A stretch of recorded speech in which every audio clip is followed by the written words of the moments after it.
Moi. I can't find the right words to start this video.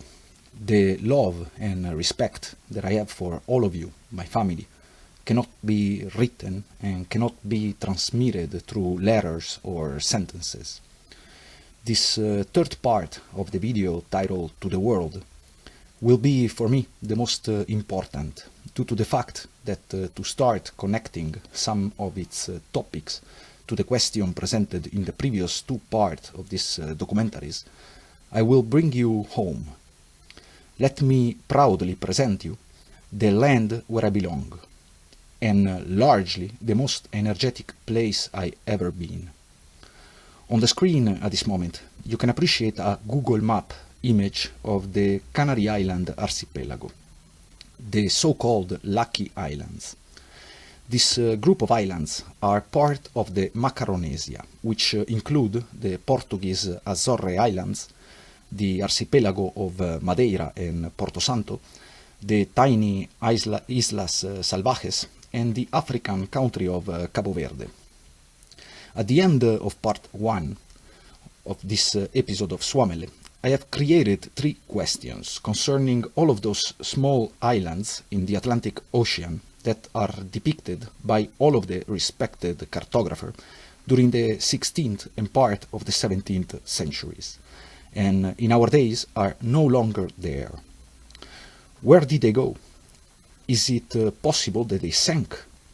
Can landmass simply disappear from records? Let's try to come out with some logical theory about their existence in history. At this moment on the screen, we have a simple map of Canary Island in our days.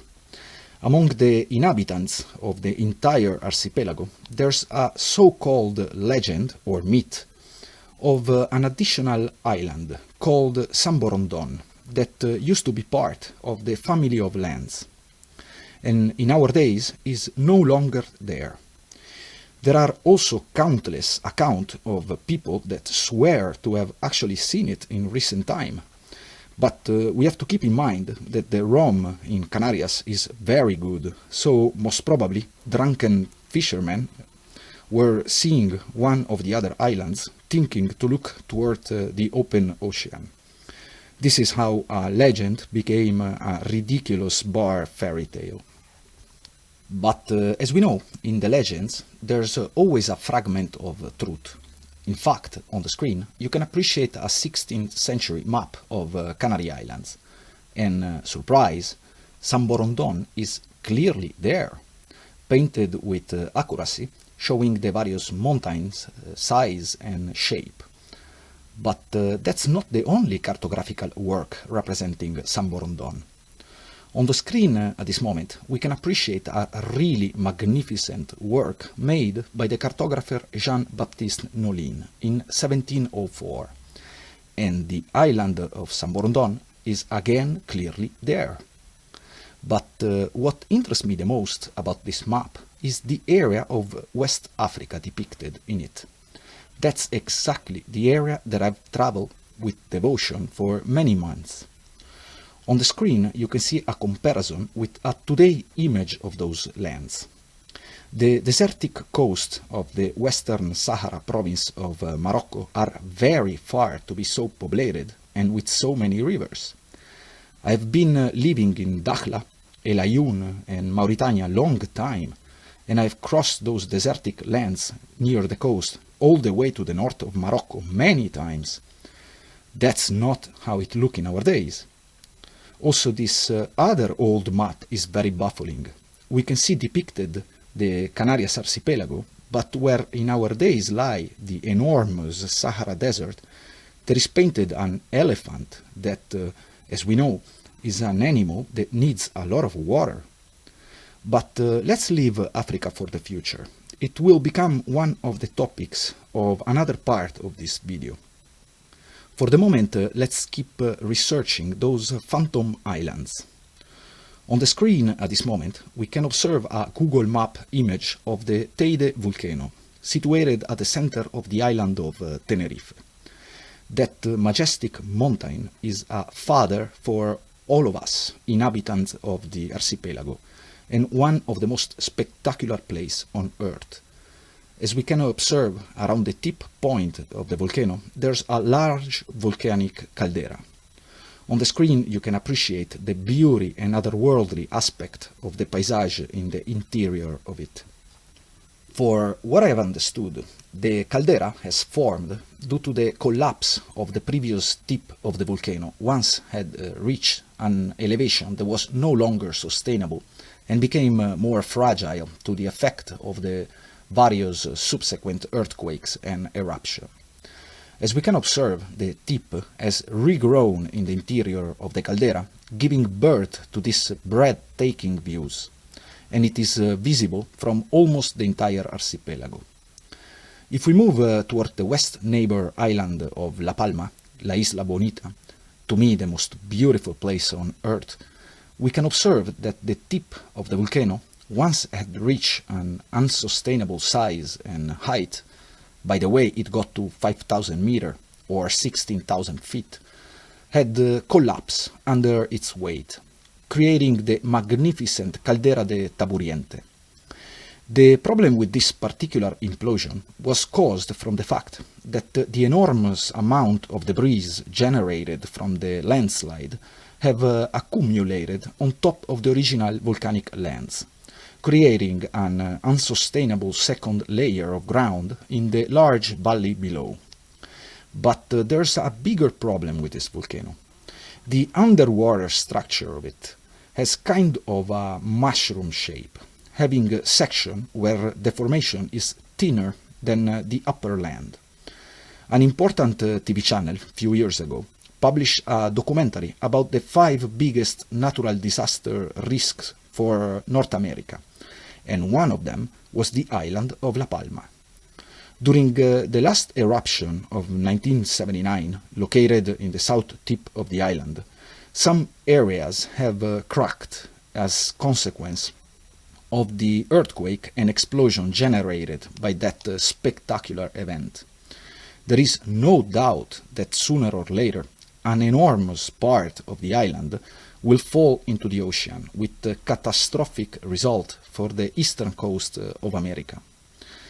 But I have a better example concerning the sinking island investigation. Moving a few kilometers south of La Palma, we can observe the smallest and youngest island of the archipelago, El Hierro. As we can observe, it is actually half island, or it's missing a very large part of its caldera.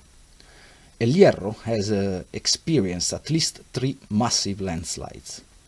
The largest one originates in the north side of the island, bringing to existence the splendid Gulf of Frontera, that to me is the most breathtaking view of the entire archipelago. The second one affected the south part of the island, where in our days lies the Mar de las Calmas, with its unique marine ecosystem, and the smallest one on the east side, in the areas of Las Playas. On the screen you can appreciate a very interesting formation that is located at the bottom of the area that was affected by the landslide. Its name is Roque de la Bonanza. If we close up toward the west and most remote area of the island, we can observe a series of cliffs. By the way, this was the Meridian Zero before being moved to London. Looking at them with a bit of logic, a question comes to my mind. Can it be that this area will be the next one to fall into the ocean? The 27th December 2013, in fact, a powerful earthquake, magnitude 5.7 on Richter scale, originated in the ocean few kilometers in front of those cliffs. You can see a white dot on the map showing the epicenter. And as you can appreciate on the screen, that scenario suddenly turned almost into reality. It was the strongest earthquake to hit Canary Island since we have records, and it was felt almost in the entire archipelago. These are the only images available of the moments after the strongest quake hit the area.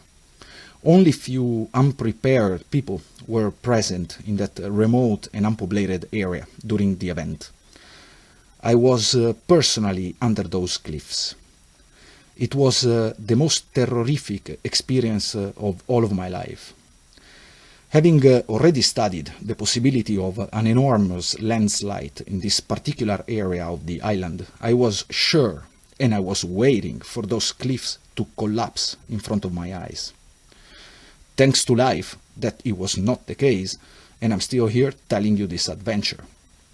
But I could prove myself that events of this magnitude can seriously affect large areas of land, with catastrophic results. On the island of La Palma, we can find seashell at 2,500 meters of altitude, some 8,000 feet. Most probably, they got up there as a consequence of enormous waves generated by some of those landslides. The disgusting side of this earthquake was that not a lot of people were alerted or knew about it, and everything was kept silent by the liar media in collaboration with sick government interest, due to the fact that the event happened during the highest tourist season. The same situation of silence from the authority was the 2004 tsunami that occurred in the coast of the Indian Ocean, causing over 240,000 deaths. Was the same period of high tourist season. No comment are needed. At this point, I think we have learned that a large part of island can suddenly break apart with catastrophic results. The idea of having an extra island depicted in the old maps and seashells in high points of the mountains can bring us to the conclusion that also entire island can sink. In 1755, the 1st of November, a series of powerful tsunamis struck the coast of Portugal and Spain, leaving behind total destruction. The official version is of a powerful earthquake, magnitude 9 on Richter scale, originate in the ocean southwest of Lisbon, giving origin to the series of tsunami. How could they know or theorize this magnitude? But anyway, to me, the accounts written in the books give us more the idea of some landmass that sink in front of the coast of Portugal than actually the aftermath of an earthquake. But it's a long story, and in this video I have other questions ready to talk about.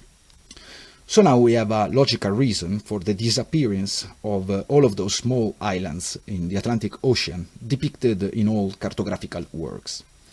But the sinking island hypothesis is not the only logical theory about their disappearance. We will talk about a second possibility in the next part of this video. For the moment, let's bring back the subject of the buried cities. There's a channel of a person that I would like to call a friend, that it's researching with amazing result this enigma. On the screen you can see his logo and name. In that channel you will find a lot of beautiful material to investigate and study. Well, Canary Islands are also known for some pyramidal structures located in the valley of Guimar, Tenerife. Interestingly enough, when discovered, they were not buried by meters of earth or clay. But if we move to the volcanic island of Rapa Nui in the Pacific Ocean, we discover that the Moai statues were buried by many meters of earth or clay. interesting. But I will not talk about the pyramids of Tenerife, but I will instead present you some very enigmatic petroglyph, made supposedly hundreds of years ago by the aboriginal and primitive inhabitants of the islands, the Guanche. In the next few images, we can appreciate some of the thousands of rock carving present all over the archipelago.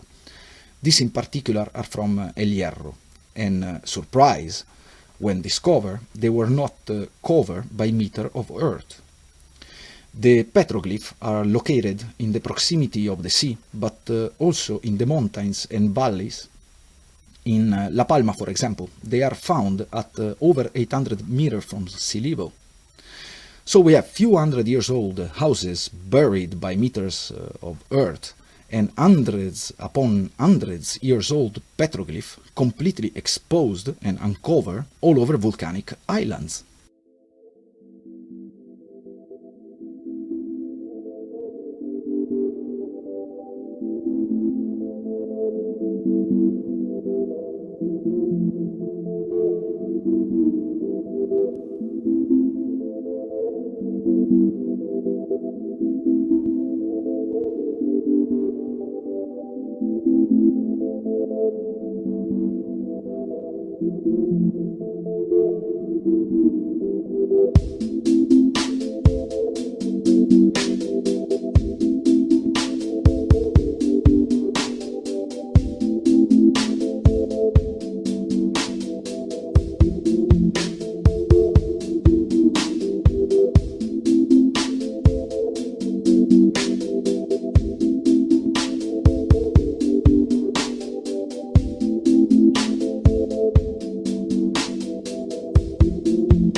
The enigma of selected areas of the world being buried and other affected by different kind of natural disaster starts to increase the possibility of many catastrophic events in the more and less recent past, and the possibility that those events were staged.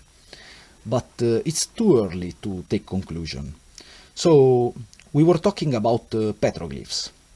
I personally think that those images of the rock carving were beautiful, but the petroglyph of Canary Islands are not the one that I want to talk about in this video.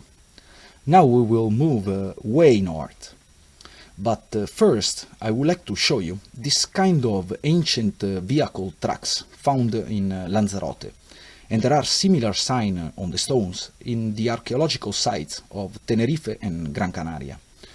The New Earth channel is investigating deeply this phenomenon of ancient tracks all over the world with very enigmatic results. Second of all, I would like to show you the tiny archipelago of Islas Salvajes, located between Canary Island and Madeira. There's a very strange question about them. Can you see how some of them look like cut? I mean, I have passed beside them many times in my life, and I always ask myself, how is it possible that they are kind of missing the top? In particular on this image, we can observe that the island in front is completely flat at the top, and we can see the other one sticking out from behind. I always found it peculiar. But for those who are interested in volcanic activity, magmatic uplift, and other data about tsunami or earthquake, I can recommend a channel that is kindly sending me literally dozens of links and knowledge on these topics, among other like Antarctica database and so on. On the screen you can see the name and logo of this project, which I would like to thank. Now let's try to connect a few more dots. We have researched a bit the small islands in the Atlantic Ocean that were depicted in the old maps, at least throughout the 16th and part of the 17th centuries. Now I would like to say to go investigate that enormous lands depicted in the far north by all of the cartographers of those times. Let's start going closer that we can to it, checking out the north of the country of Norway. I have personally traveled all of those areas in few occasions. Those are magnificent lands. And I came out with a few questions. On the screen at this moment, we can appreciate some images of the lands around the city of Alta, Norway. In that particular area, plenty of petroglyph or rock carvings were discovered in 1967. They are numbered in thousands. I have personally studied them, at least over half of them, and I'm planning to study also the other in the future. So I will make a full presentation about these enigmatic carvings in the next episode of this series of documentaries.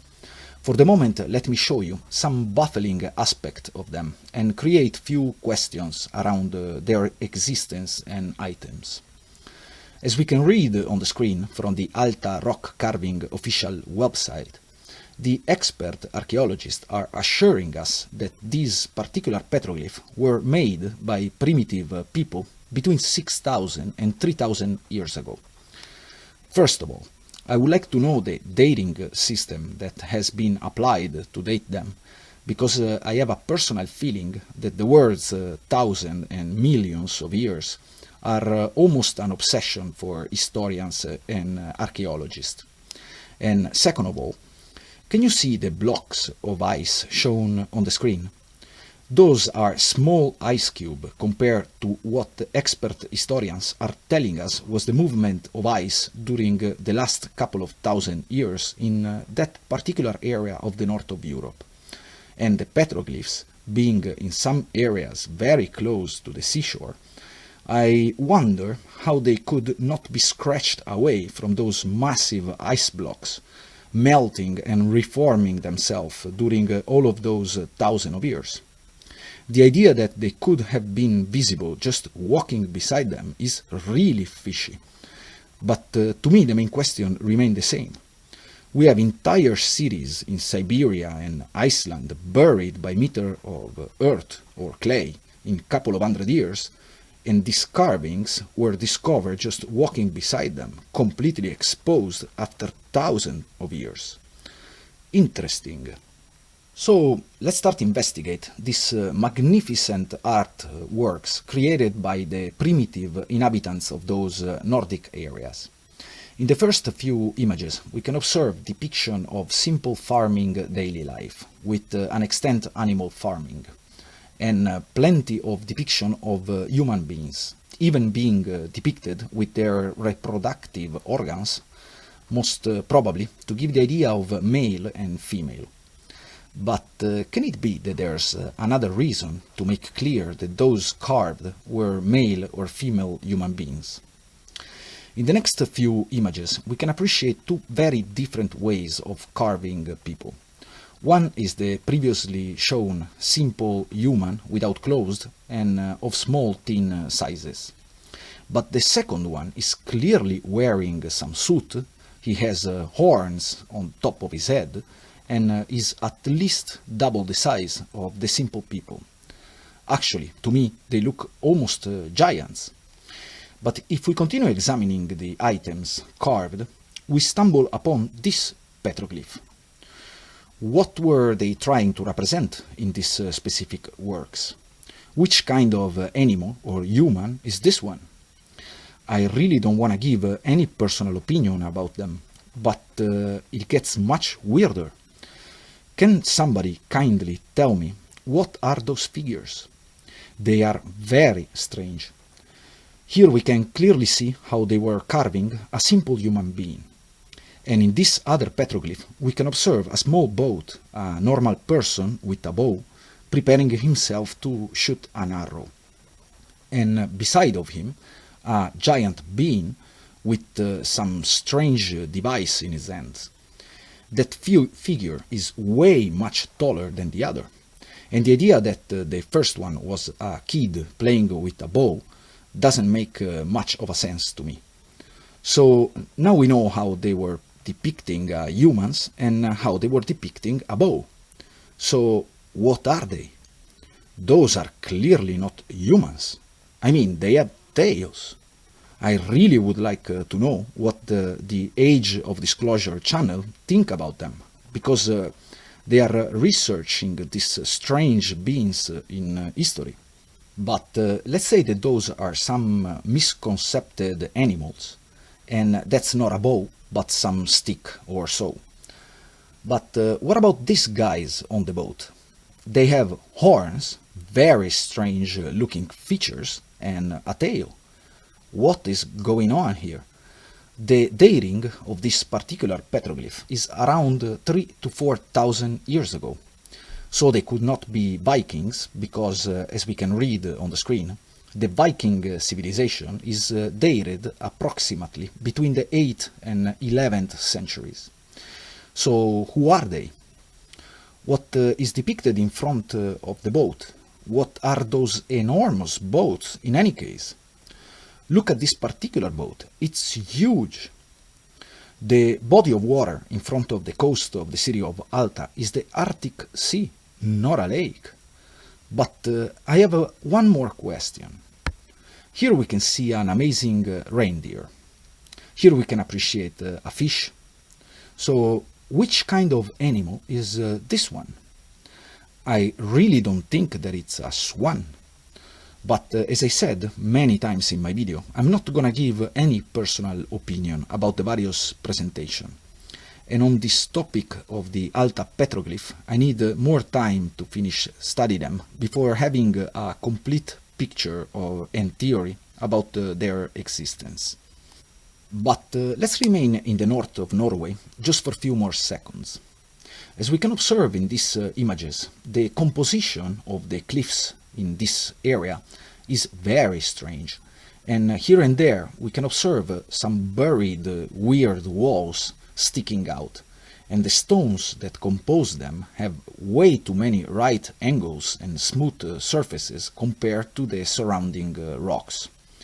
And also in the sea we can appreciate some very strange cuts on the sides of the various bays. And looking into the water, the stones are very regular and smooth. I'm sorry, but in this picture we cannot have a good example of what I mean. But the seafloor really looks made and not natural. But as I said, I will come back to this area of the north of Europe in a future video.